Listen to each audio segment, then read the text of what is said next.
All right, everybody, this is Dr. Eric Balcavage, and we're back for another edition of the Thyroid Debacle Q&A. So I want to thank everybody who's joining us today on the podcast. And for those who have signed up to get copies or to get the information from this will be available at a later time. You'll get some of this information. So if you have a question, by all means, put the question in the comment section, and I'll try and get to the questions of some of the people that are on the actual live Q&A.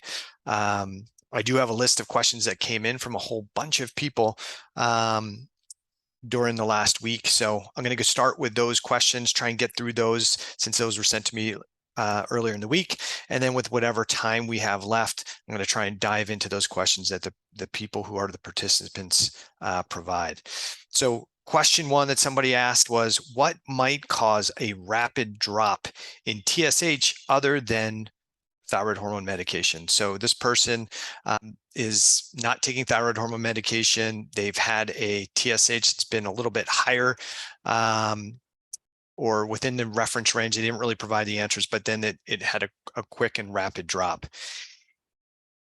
TSH can vary from time of the day. It can vary based on what's been being done. But I would say on average, if your TSH has been pretty consistent, and then all of a sudden you have a drop in your TSH on a follow-up, the most likely scenario, given that you're not taking any new medications, you're not taking thyroid hormone, you haven't changed your dose, is typically an inflammatory process. Usually some type of cell stress or inflammatory process is going to cause an increased conversion of T4 to T3 in the hypothalamus, and this can drop TRH and it can drop, therefore, TSH. So I would say the most common cause is probably some type of stress response. So what do you do? I would consider what's going on. What are your signs and symptoms? Do you have signs and symptoms of hypothyroidism? Did you exercise the day before? What did you do in the days leading up to the blood draw? If nothing was done, well, then I'd be looking maybe at inflammatory mechanisms. But if you did something, hey, I did a lot of travel, didn't sleep the night before, had aggressive exercise the day before, haven't eaten, or I've fasted for the last 3 days, there's a number of factors can do it. But I would say number one, consider maybe there's some type of inflammatory process going on. So that was question one. And as I said, for the people that are joining, if you have a question or comment, just put those questions at the bottom into the chat, and I will be sure to try and get those in as quickly as I can. Next question is, what might cause a rapid rise in TSH? This person said, my TSH was 0.54 with a free T4 of 1.6. So what would cause that to change? Their TSH jumped up into maybe the 2 or 3 level on a follow-up blood test. So what would cause a drop? Like I said, TSH values can vary based on the time of day. So when you're getting blood draws done, make sure that you're pretty consistent with the time of day you're getting the blood draw done. So if one day you're doing blood draw early in the morning, next day you're doing it in the afternoon, the next time you're getting it done, you're doing it in the afternoon, later in the afternoon, that can cause some variability because TSH is highest usually at night, and then it slowly decreases through the day. So we want to be consistent with what we're doing. Also consider what were you doing leading up to it? What medications were taking? If you took thyroid hormone medication prior to the test, that could have an influence. But other things that may be a reason why TSH levels may drop, or TSH levels may rise in this situation. In this case, the person said their TSH was 0.54 with a free T4 of 1.6. Free T4 of 1.6 is towards the higher end of the reference range.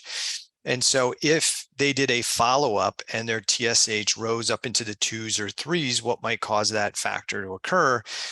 A big piece of that may be, even though they have an elevated or high normal free T4, as free T4 levels rise, free T3 levels tend to drop. So the more T4 that's in circulation, what happens is the enzyme that converts T4 to T3 gets deactivated. So the hypothalamus is sensing, especially with a really low TSH at 0.54, the hypothalamus is saturated, where the body's flooded with thyroid hormone.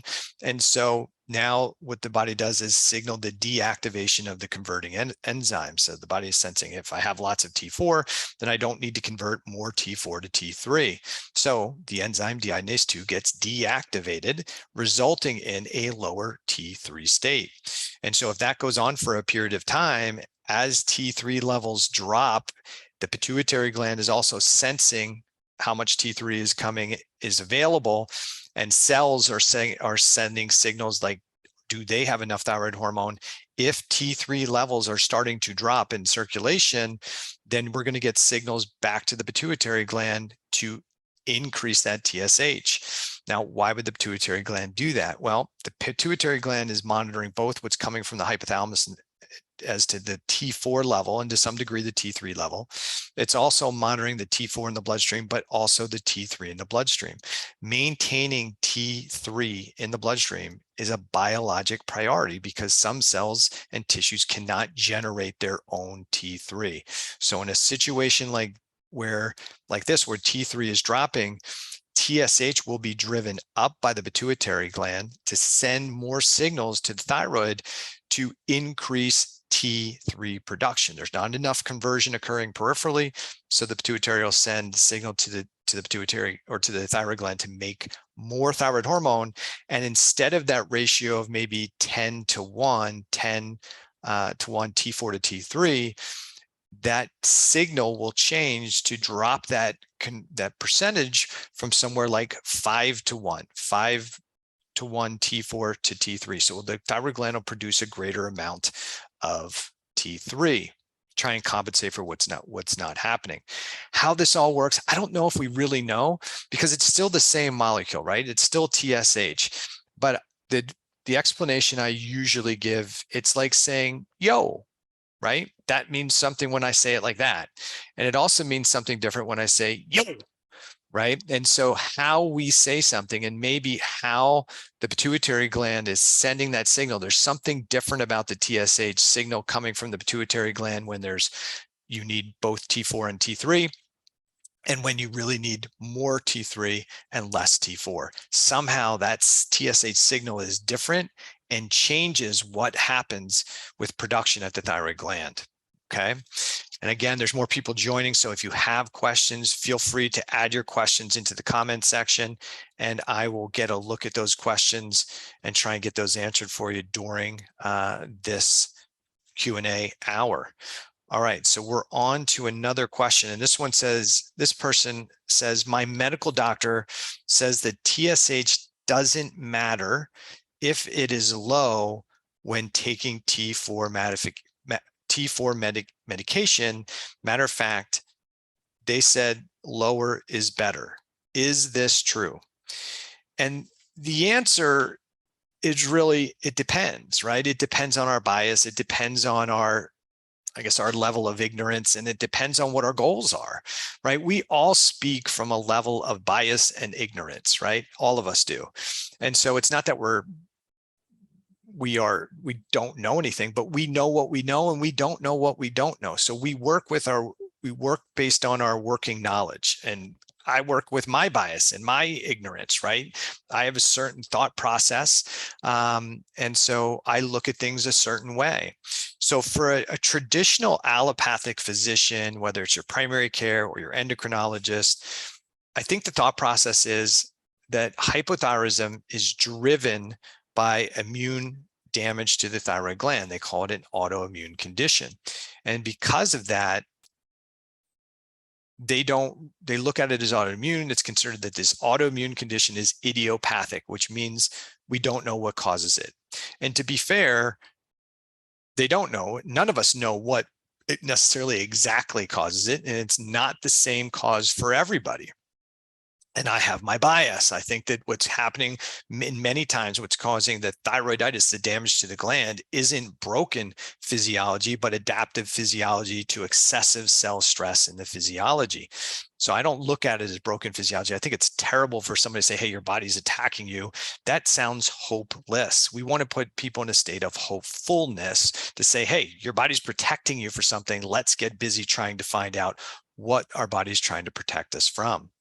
And so in this situation, why would a medical physician want to keep TSH maybe as low as possible? Well, if you've been diagnosed with thyroid cancer, they don't want the thyroid gland doing any growth or development. So they want to provide so much thyroid hormone as T4 to suppress TSH. So there's little or no potential production from the thyroid gland. In the case of thyroiditis, Hashimoto's, I think the game plan is the thought process is that the immune system increases as TPO activity increases. You get more TPO antibodies, and the TPO antibodies are causing all the damage. And so if we can decrease production, there's less TPO enzyme production. Therefore, there's less TPO antibody production. So we want to just suppress the TSH. We're going to suppress the gland, and we're going to put you, and we'll just put you on a high enough dose that we can keep that TSH really low, so the thyroid gland doesn't really have to do much. And so from those two ideas or concepts, it would make sense that TSH really does not matter how low it is, because I've suppressed, my goal is to suppress your TSH, so the gland's not doing much. I think they will take into context, if you're feeling super hyperthyroid, they will take into consideration that maybe it's too high. And if they run a TSH with reflex to T4, or just a TSH with a free T4, if free T4 is too high, like lab high, they'll often reduce the dose, especially if you're having signs and symptoms of hyperthyroidism.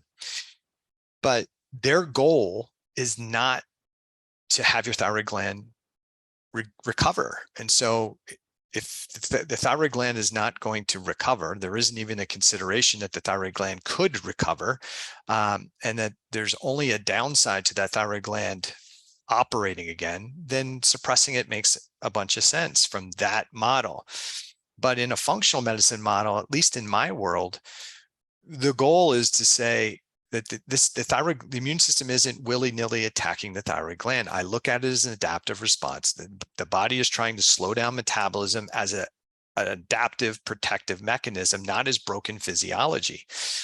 So from that perspective, I want the thyroid gland to be able to produce thyroid hormone. So I don't want the TSH driven too low by thyroid medication, because now I can't get the thyroid gland to ever rebuild and recover. And what I've seen in my practice over the last 27 or 28 years is that as we address the root cause issues, which rarely is being addressed in allopathic medicine, not because they're bad people, just not what they do, but in functional medicine, when we're addressing the root cause issues, the thyroid gland, we do see that the thyroiditis on the gland reduces. We do see that the thyroid gland can recover. We do see that the thyroid gland can start to generate T4 and T3 appropriately. And we do see the improved conversion of T4 to T3, along with the improvement of signs and symptoms. So in a functional medicine world, driving TSH too low is not a great scenario, because now it suppresses the function of the thyroid gland. So it becomes, it's already been damaged, but it doesn't get a chance to rebuild and regenerate. And two, it has an effect on the peripheral conversion of thyroid hormone from T4 to T3. So I would say in that situation, it all depends on the bias, okay, and what the goals are, what we're trying to accomplish. Let's see, we got a question here. This is the person said, I had a parathyroid surgery, tumor removed. Once calcium, PTH, vitamin D levels start to regulate, will I see any improvement in thyroid numbers? And the answer is, I don't know. If that was maybe the underlying cause of what was causing problems with thyroid physiology, it's possible, but we don't know if that's the true underlying answer. I think we'll have to have a wait and see approach to that. But I don't think we can have a blanket answer like that. So I wish I had a better answer for you. All right. So next question, and again, for those who are joining, if you have a question that you want to get answered, just put it into the comments section, and I will look to, and I'll try and get that answered while we are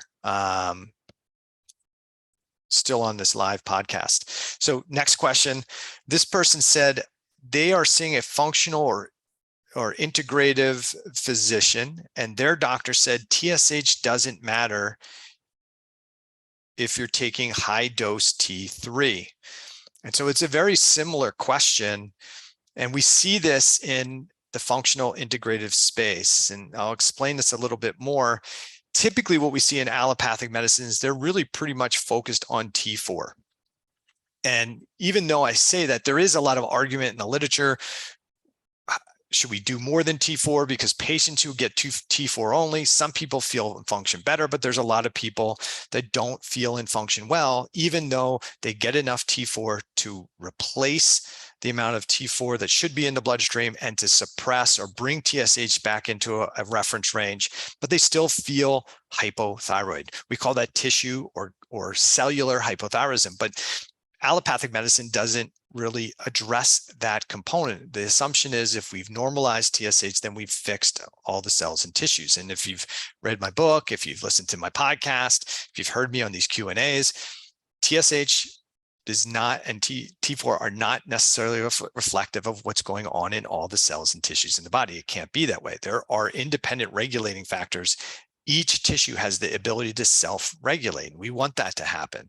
So when somebody gets put on T4 medication, they don't do well in the allopathic model. They up and down with their thyroid dose. When they feel good, their doctor's not happy. When the doctor's happy, the patient's not happy with the dose. But they never, a lot of people get their honeymoon period. They'll get their medication, they'll feel better for a bit, and then the honeymoon's over and then they plateau or symptoms start to regress. And then they get a stronger dose and hey, I feel a bit better. And then honeymoon's over, symptoms plateau, and then they kind of regress. And so after a period of time, people get frustrated and they say, okay, this isn't working. So now I'm going to try a new strategy. They find a practitioner who maybe looks at a more comprehensive thyroid panel than a TSH and a reflex to free T4.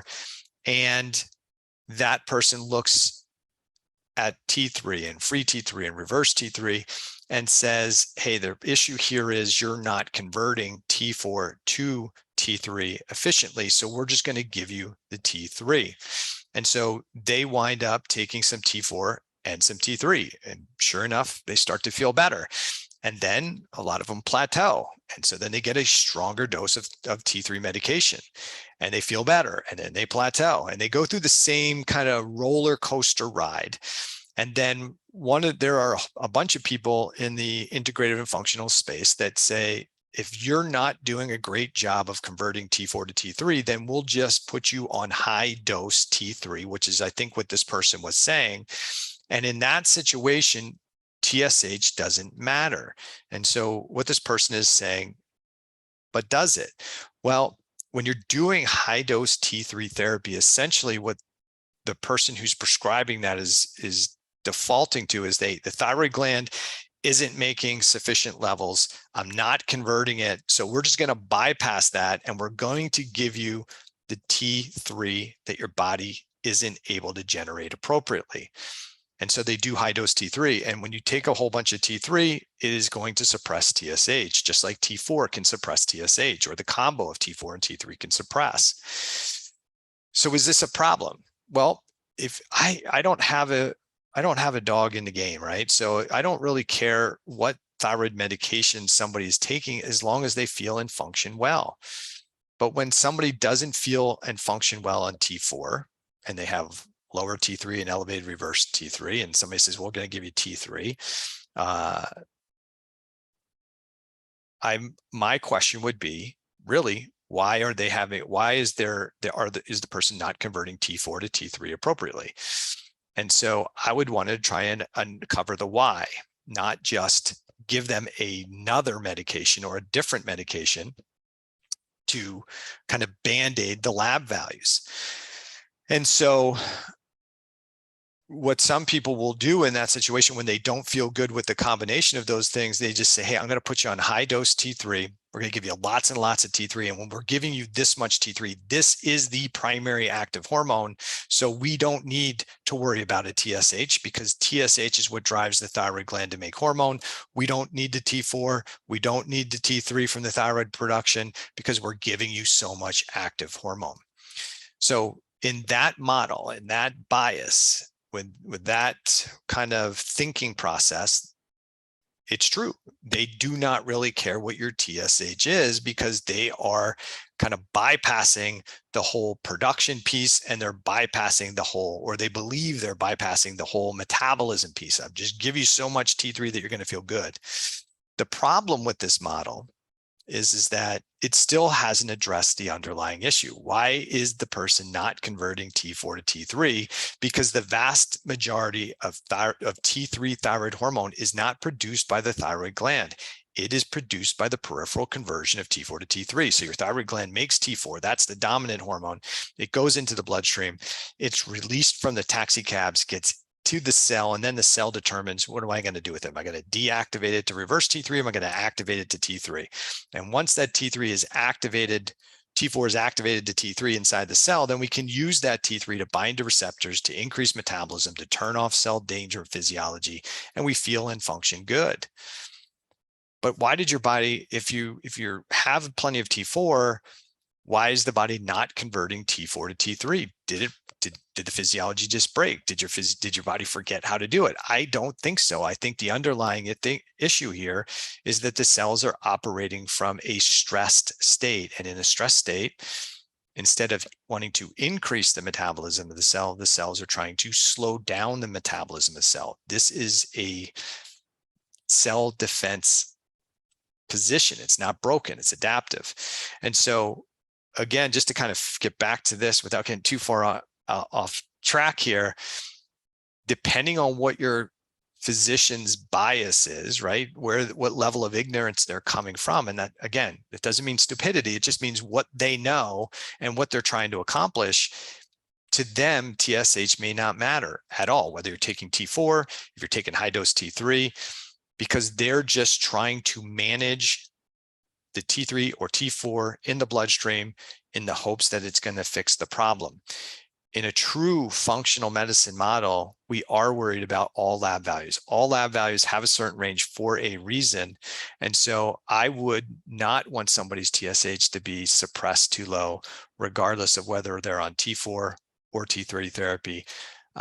Because ultimately my goal with my clients is to help them recover and have a functional a chance to have a functional thyroid gland again.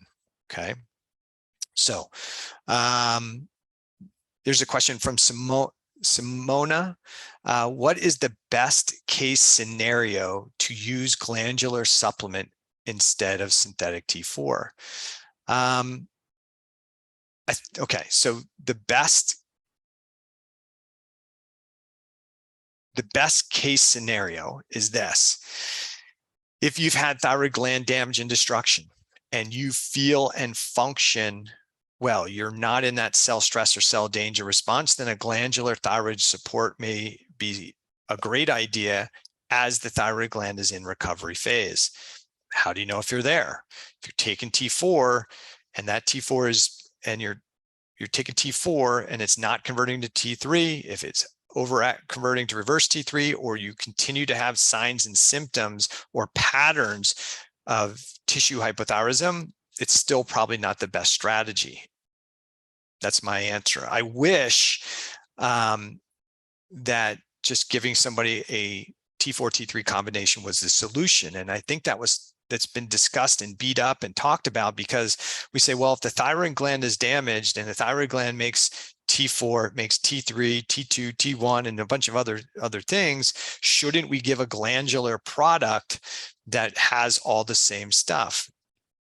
On paper, that would sound like it makes sense, right? And especially if you think that the thyroid physiology starts and ends at the thyroid gland.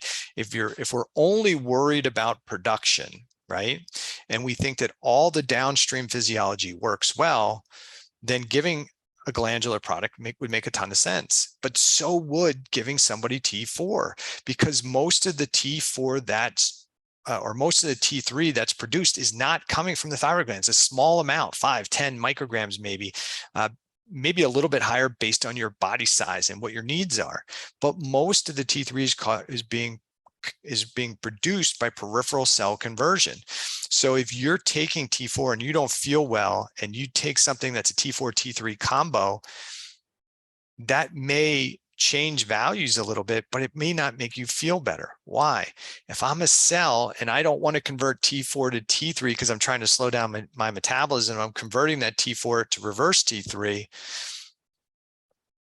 taking away the T4 and giving me T4 and T3 isn't really going to fix the problem, because I still have the cell stress. I still have cells that want to downregulate the metabolism, and I'm going to take the T4 in that glandular and deactivate it.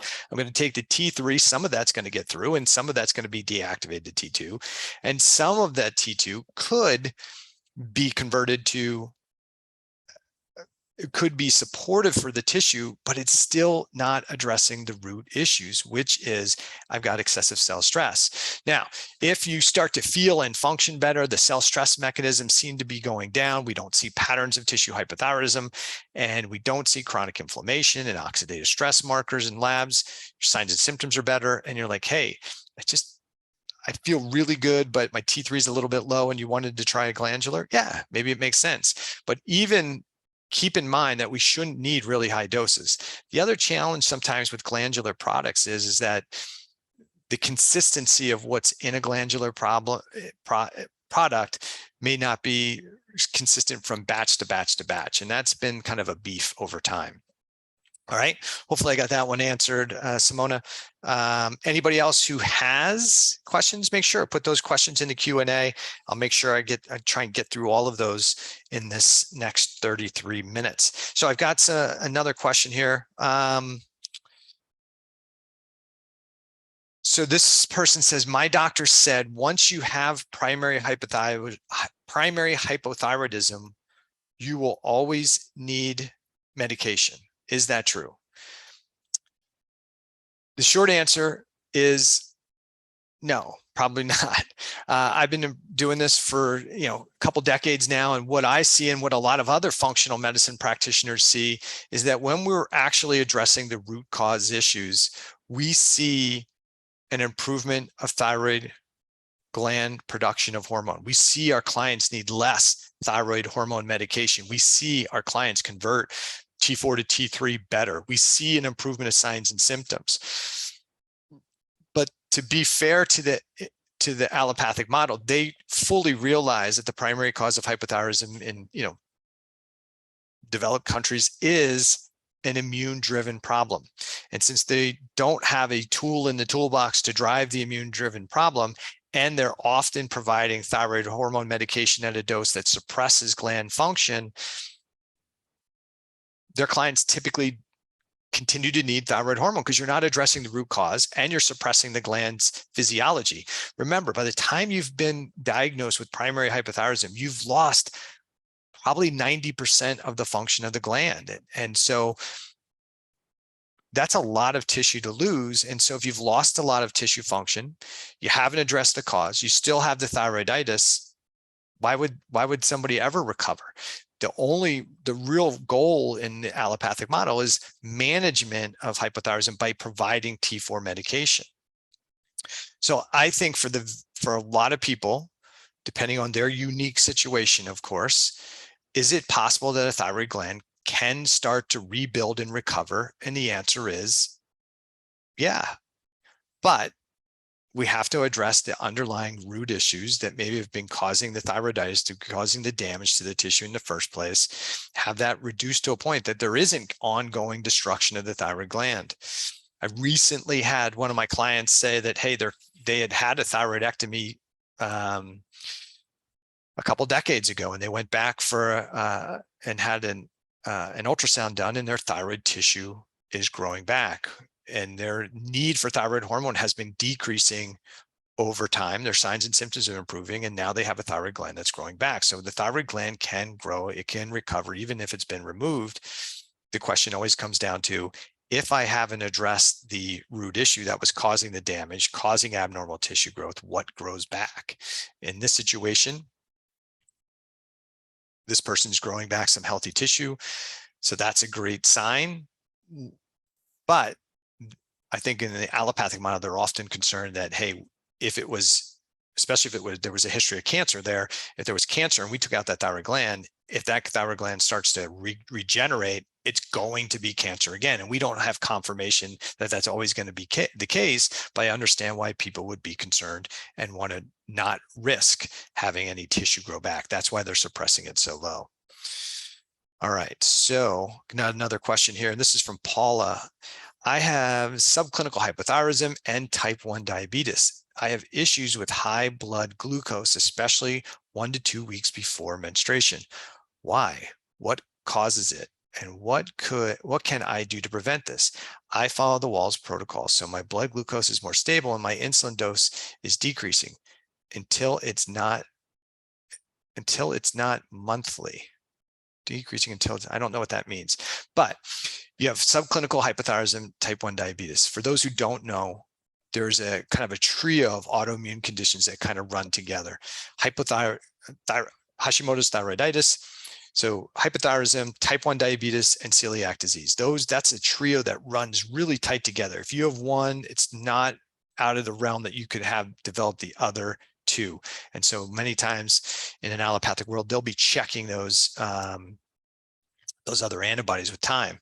So this person is type 1 diabetes, so they're probably, I'm sure they're on insulin, right, because they can't produce sufficient insulin. They've had damage to the pancreas, they're not producing it.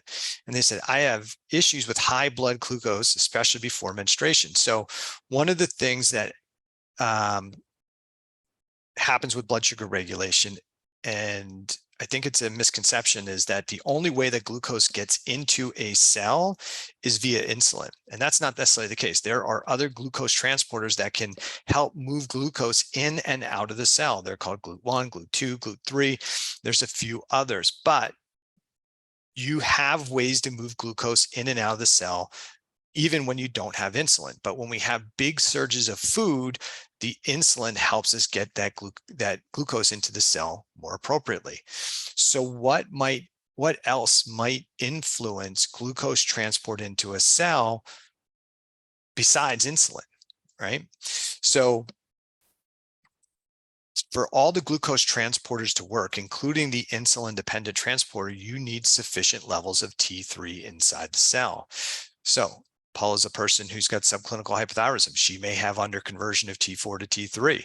So she's got low T3 in some of those cells and tissues that are bringing glucose in and utilizing a lot of glucose, then her blood sugar is going to potentially be higher, even though she's got appropriate doses of insulin. It's not so much insulin resistance, but it's a lot of times glucose resistance. And I think what you'll hear a lot is the reason we have problems with insulin resistance is because we eat too much carbohydrates and we don't exercise enough. And that's not necessarily the case. Probably the biggest factor that influences blood sugar values and in somebody who doesn't have type 1 diabetes is the fact that we've got cells that are downregulating their metabolism.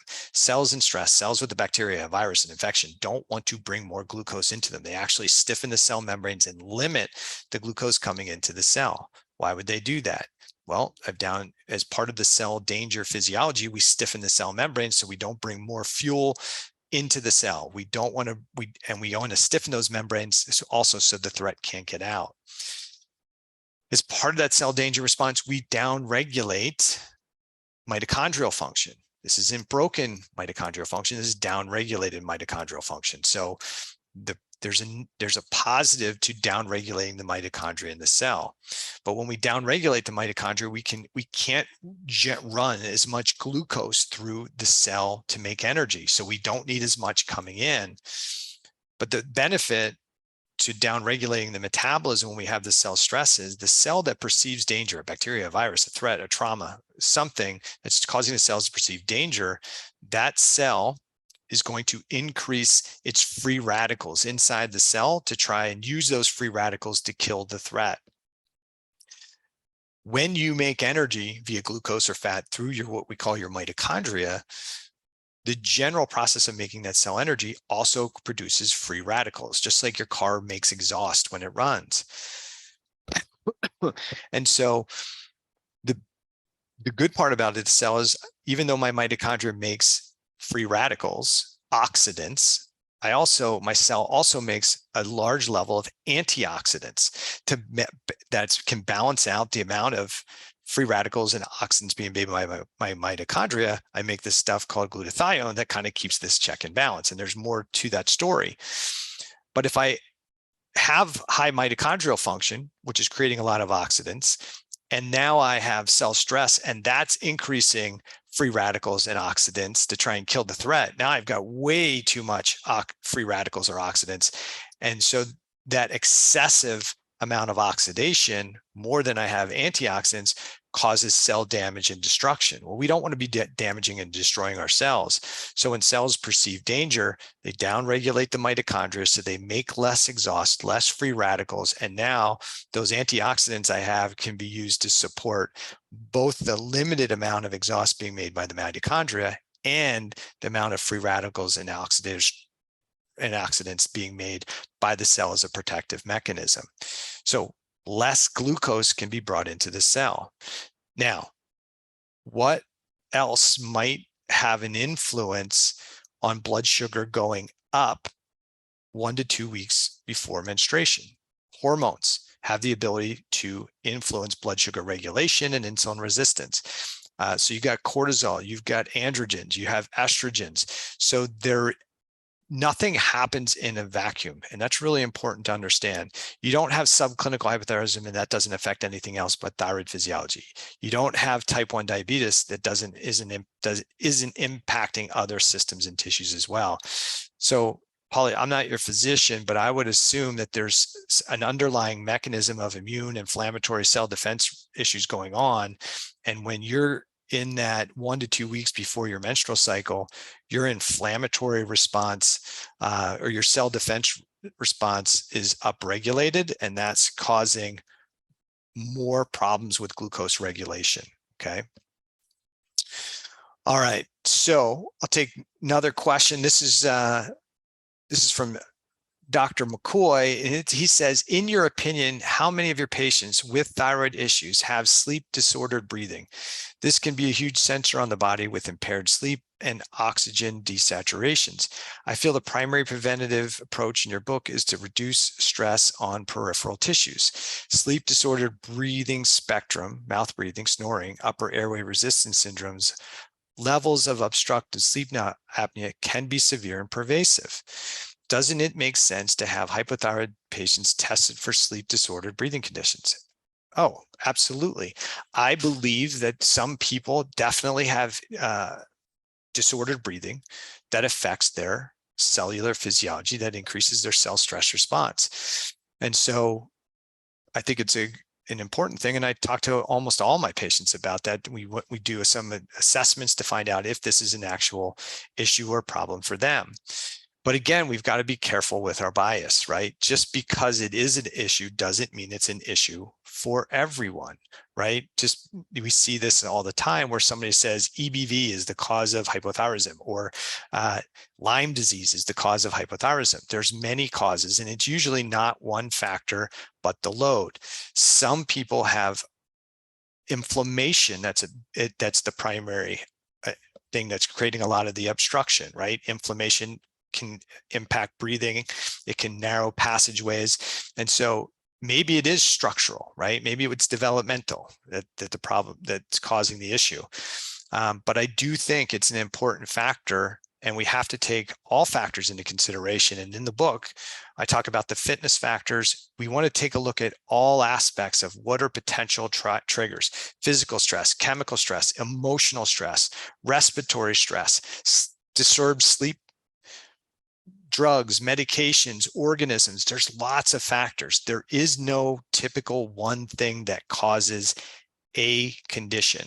And oftentimes these conditions are all often many people have multiple diagnoses, multiple conditions as a result of having chronic excessive cell stress that's caused by that's multifaceted. All right, so I think I got all the ones caught up, or all right, yeah, I think I got caught up with the questions that are there. So anybody who has questions that that wants to get them answered on the live call, go ahead and do it. We got about 20 minutes left. In the meantime, I'm going to keep up with the questions that were submitted ahead of time. This person says, I'm taking L-Carnitine to improve my metabolism, but my T3 levels have dropped and my symptoms are worse. Is this from the L-Carnitine? So the rest of this conversation with this person is they are struggling with body fat loss. And so there's somebody told them, hey, a ketogenic diet, L-Carnitine, we're going to ramp up the mitochondria, we'll put more fat in there, and you can burn that. And they're started taking the L-Carnitine. They don't feel better. They actually feel a little bit worse. And they're wondering if L-Carnitine could be the reason.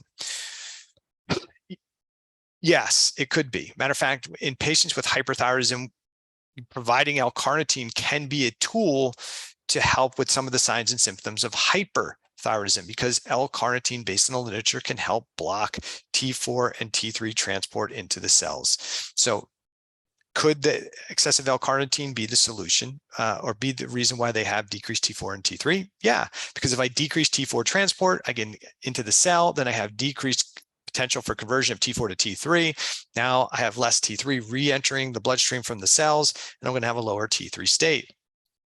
Now, the other thing that happens many times is people say, hey, I'm not burning fat, so I will just try and force the body to burn more fat by jamming more fat into a cell. To burn fat, you have to have an oxygen-rich environment. We call aerobic metabolism. And so if you are trying to force a bunch of fat into a cell that's not very aerobic and it's working from a danger perspective, or maybe a more anaerobic state, jamming all that extra fat into the cell isn't going to necessarily make you burn more energy, burn more fat, or feel better. I would argue that if you are a person who is struggling with weight loss, even though you have normal TSH, T4, or you've been told you don't have a thyroid condition, or you've told you've been normalized with thyroid medication, sure, you want to try L-Carnitine, go for it. But if it doesn't work, it's because the reason it's probably not working is because you don't have healthy mitochondria. You don't have an aerobic rich environment to burn those fats to begin with. And what's going on is probably more of an adaptive response to excessive cell stress versus a broken physiology or a micronutrient deficiency. Like, the reason you're not burning fat isn't because you don't have sufficient L-Carnitine. That's not the answer. Okay. So that was number 7. I think we got that one answered. Again, anybody else who's got an additional question, feel free to put those in the question section. I'll make sure I get them answered. All right, so Paula says, just want to thank you for answering. I'm about 12 hours ahead of you, and 8-hour sleep is important. I agree with that. As you mentioned in the book, I will have to leave by. All right, Paula, thanks for joining us. Great to have you on there. I'm glad you bought the book and are reading it and getting some benefit out of it. And really important what you just said, 8 hours of quality sleep is so important. I was one of those people that for decades, I thought sleep was for the weak. 4 hours of sleep, I used to pump my chest that that's all I needed, and I thought, maybe I'm better. Yeah, I only need 4 hours of sleep. And really what that did was damage my health and my well-being. And probably one of the things that led me to develop Hashimoto's. I found out that I developed Hashimoto's in my 40s when I was training for triathlons, but I was sleeping 4 hours a night for probably a good decade or so, and training plus work plus coaching plus parent stuff, everything else, and I just didn't have enough time in the day. So I wrapped my mind around 4 hours of sleep was all we needed, and eventually it broke me down. Not only is exercise important, but sleep and recovery is critically important. And as Dr. McCoy had mentioned in his question, is respiration important or disordered breathing important? And it's critically important. I have deviated septum. I've broken my nose probably a dozen times at this point. And so I've got obstructive airflow to begin with from a nasal perspective. Not recovering, overtraining, under recovering created chronic inflammation. And as soon as I would lay down at night, it would definitely have an impact on my oxygenation of my tissues, create a stress response. And if you do that all night, every night, eventually it's going to have a significant negative impact on your physiology. So question 7, somebody said people are promoting T2 for those people that still have hypothyroid symptoms when T4 and T3 therapy doesn't work. Is this a good idea? Okay, well, it all depends. If you're the person who doesn't feel good on T3, you don't feel recovered on you don't feel good on T4, you don't feel good on T4, T3, you don't feel good on T3 alone, and you take T2 and you feel better, fantastic. Again, if something makes you feel and function better, and it's safe, great, take it, right? I don't have a preference one way or the other when it comes to what is going to make you feel better. But is it a good idea? Depends on your goal, depends on what you're thinking. If your goal is to improve what's causing your dysregulated thyroid physiology or your adaptive thyroid physiology, T2 is a Band-Aid. It's not fixing anything, right? It's just providing what the body isn't making sufficiently. But it doesn't address the long-time issue. It doesn't address what's causing the excessive cell stress. It's not going to address an infection. It's not going to address a toxicity. It's not going to affect disordered breathing. It's not going to affect disruptive sleep patterns, right? You're providing something that the cell essentially was trying not to make, right? It was saying, hey, we don't want to convert T4 to T3. And so when you have less T3, you're going to have less of the metabolite of T2. So what is T2? T2 is a metabolite of T3. It can be a metabolite of reverse T3 that can have potential T3 metabolic driving effects. Now, it's not full on like T3, but it can have an effect in supporting metabolism. And what I typically have people think about T2 as T3 is the primary fuel that drives the metabolism, but in a cell stress state, we're having T3 can be deactivated.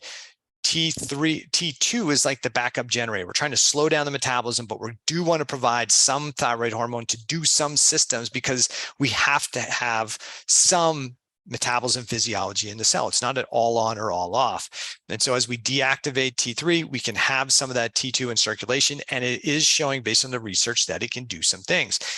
By the way, there are a whole bunch of other metabolites as well. What's really important is reverse T3 makes a T2 form of T2 as well, and we can call it reverse T2 if we want as a simplistic term. That reverse T2 actually has a better binding efficiency to the thyroid receptor than the T2 that comes from T3, just as a side note. So most of the supplements that you'll see people promoting, like, hey, here's the solution to your fat burning and your fat loss and all those things, are the T3, T2 form. It's like 3,5-T2 thyroid hormone. Should you buy it? Should you take it? I don't know. What's your goal? Is your goal just to try and feel a little bit better temporarily? Then maybe it's a win, maybe it's a win. But if your ultimate goal is to feel better and function better and trying to support healthy physiology, then fighting against your own body taking T2 is probably not the best long-term solution.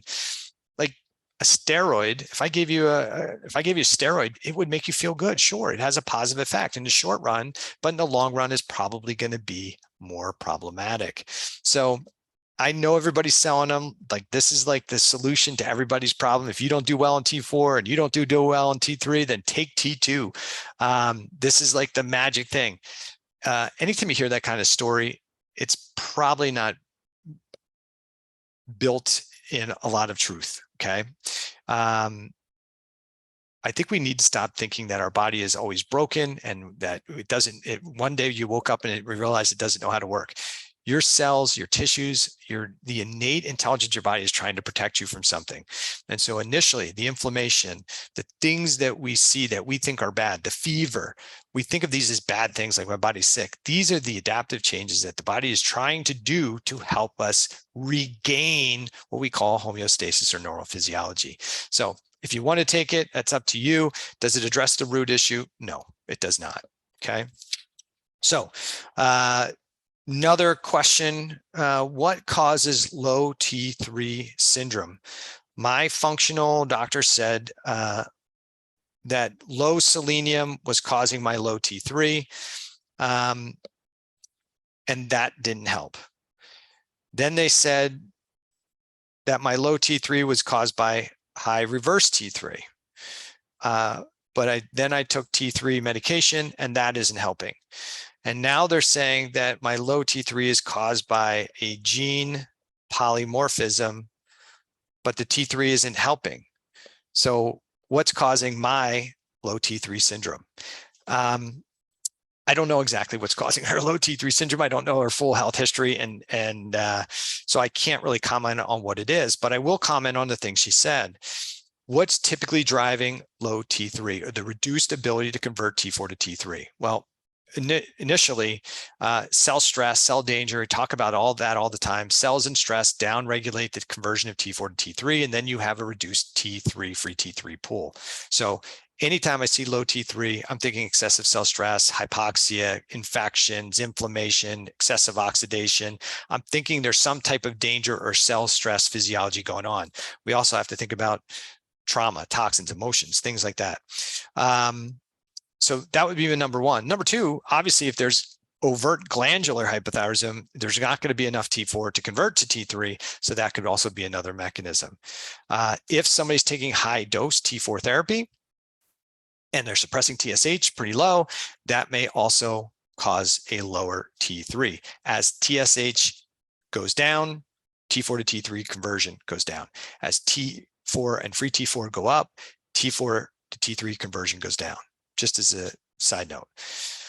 Then she said, her doctor said maybe it was low selenium. Well, in this case, the person had low T3, but high reverse T3. So if we know kind of understand the mechanism a little bit, the deiodinases use selenium as a cofactor to convert T4 to T3 and to convert T4 to reverse T3.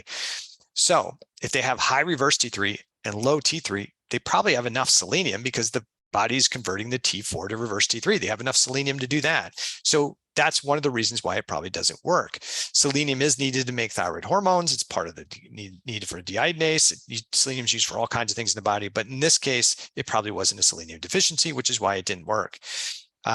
They had high reverse T3, but when they went on to T3 therapy, they didn't feel better. Why?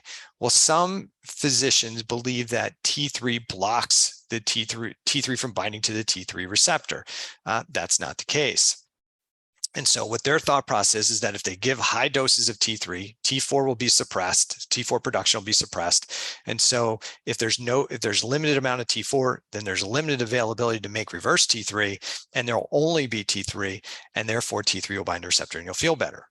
The issue is that doesn't typically work out, right? There's a honeymoon period, but then the body figures it out, because whatever the mechanism was that was causing T4 to be deactivated to reverse T3 is still going to be there whether there's T4 or not. And so the same enzyme that deactivates T4 to reverse T3 will deactivate T3 to one of those forms of T2. And so the reason the T3 probably didn't help her is she's got excessive cell stress. Those cells want to downregulate the amount of T3 they have, so they aren't converting the T3 to T. They're not bringing that T3 in and using it. It's probably getting deactivated. So she needs to probably address this cell stress or cell danger response. The last one was that she was told that the reason she couldn't convert is because she has a gene polymorphism. Like she has a gene that doesn't allow her to convert T4 to T3. It's a polymorphism of the deiodinase type 2. Is it common? There does seem to be some commonness to having this polymorphism. Is it the underlying cause? I don't think that the gene polymorphism itself is the primary cause, because if you went 10, 20, 30, 40 years without a problem converting T4 to T3. And then all of a sudden, now you start to have a problem. It probably wasn't the gene. It was probably what we call epigenetics, the things that influence the gene. And even though you have a polymorphism, you could have good function.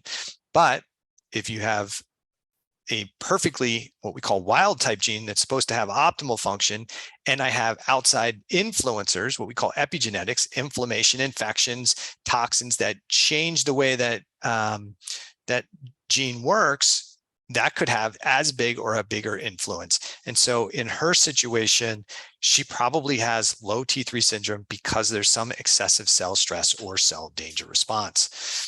All right, there's one more Q&A on here, so I'm going to get this one. Great podcast and great book. I'm glad I don't have to figure out these thyroid problems. Go Phillies. All right, thank you, Dr. McCoy. So let me try and sneak one more question in here with the 5 minutes I have left. What is the optimal range for TSH? Listen, I get this question all the time. Everybody's trying to hammer lab values. Doesn't matter if it's TSH, T4, T3, cholesterol, whatever it is, they're trying to hammer the value into the range. Now there's lab reference ranges. These are not healthy ranges. These are like the pass-fail range in school. This is where a medical doctor says, hey, I've got to intervene.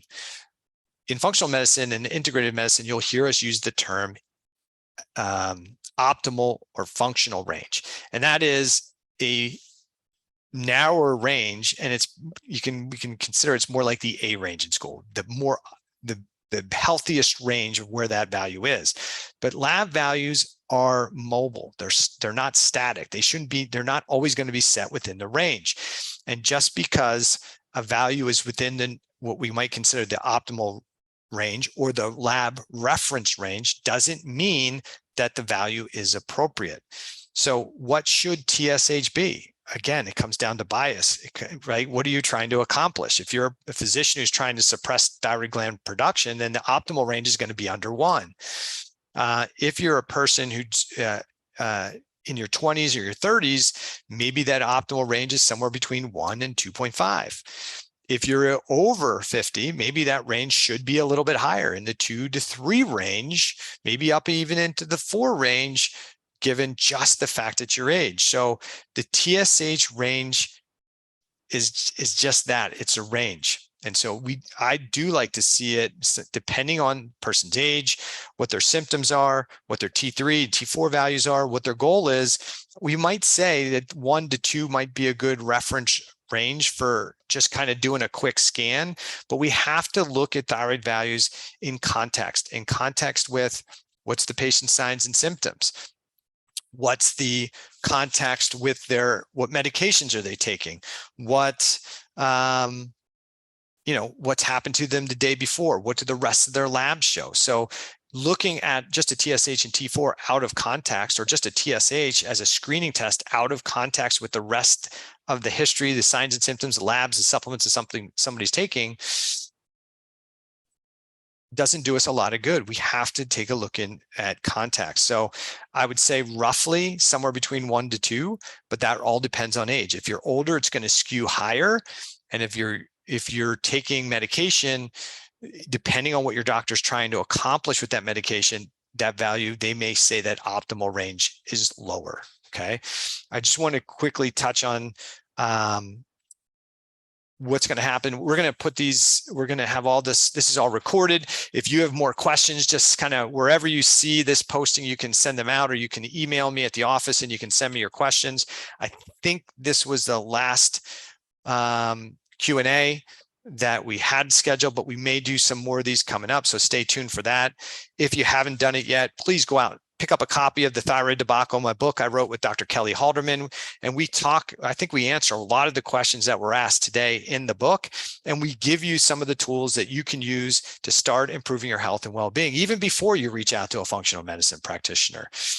Things like breathing and sleep and respiration, diet, nutrition, exercise. We try and give you some of the basic guidelines of things you can do as a starting process to start to improve your health and well-being, regardless of whether you have a thyroid condition or any other condition.